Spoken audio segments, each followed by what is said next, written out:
أعوذ بالله من الشيطان الرجيم. بسم الله الرحمن الرحيم. وإذا جاءوكم قالوا آمنا وقد دخلوا بالكفر وهم قد خرجوا به والله أعلم بما كانوا يكتمون.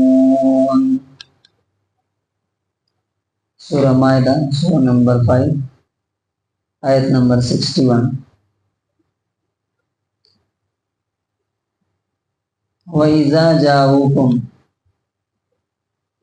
اور جب یہ تمہارے پاس آتے ہیں، قالو تو کہتے ہیں، آمنا ہم ایمان لائے، وقد دخلوا بالکفر حالانکہ یہ لوگ کفر کے ساتھ داخل ہوئے، وَهُمْ قَدْ خَرَجُوا بِهِ اور اسی کفر کے ساتھ یہ نکل بھی گئے، وَاللَّهُ أَعْلَمُ بِمَا كَانُوا يَكْتُمُونَ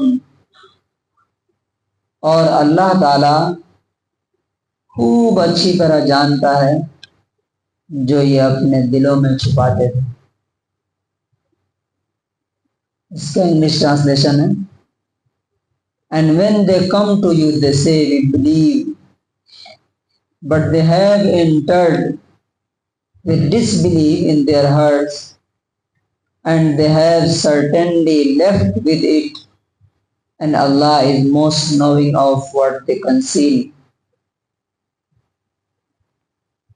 اس آیت میں اللہ تبارک و تعالی کیا سکھانا چاہتا ہے، ہمارے لیے کیا لیسن؟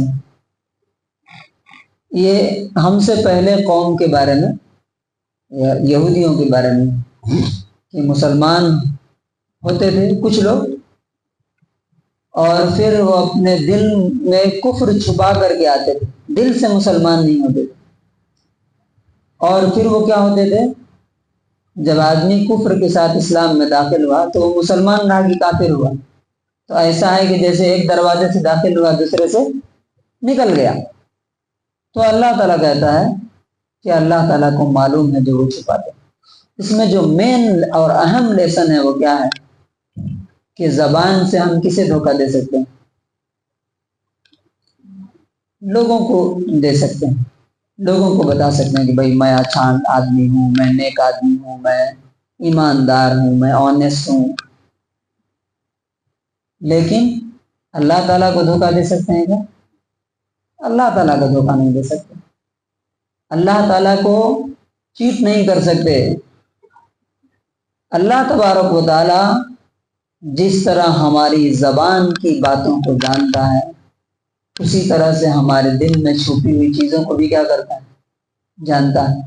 ہمارے الفاظ، ہمارے ورڈز اور ہمارے دل کے خیالات یہ سب اللہ کو معلوم ہے. اور جب اللہ تعالیٰ کو معلوم ہے تو اللہ تعالیٰ اس کا حساب دنیا میں بھی لے گا، کچھ نہ کچھ اس کا بدلہ دے گا، اور مرنے کے بعد تو کیا ہے؟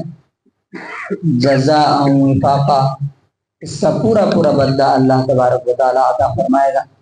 اس لیے یہ آیت سے جو مین لیسن ہے وہ یہ ہے کہ ایک ہم اپنے دل کو چیک کرنا چاہیے کہ ہم جو بھی اپنی زبان سے بولتے ہیں کیا وہ چیز ہمارے دل میں بھی ہے کیا؟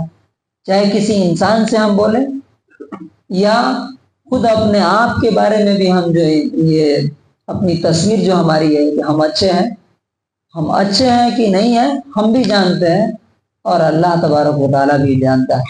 جس انسان کو اس بات کا یقین ہو جائے کہ ہمارے دل کے خیال، میری نیت، میری ارادے، میرا انٹینشن اور میں جو بول رہا ہوں، جو دکھا رہا ہوں دنیا کو، وہ دونوں اللہ کو معلوم ہے، کیا وہ انسان کبھی کوئی غلط کام کر سکتا ہے؟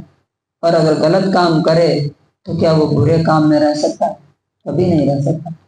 تو اللہ تبارک و تعالیٰ سے دعا ہے کہ اللہ تعالیٰ ہمیں اپنی زبان، اپنے الفاظ اور اپنی نیت اور ارادے دونوں میں کمپلیٹ مطابقت اور ایکویلٹی عطا فرمائے کہ ہم جو زبان سے کہیں وہی ہمارے دل میں بھی. سبحان اللہ.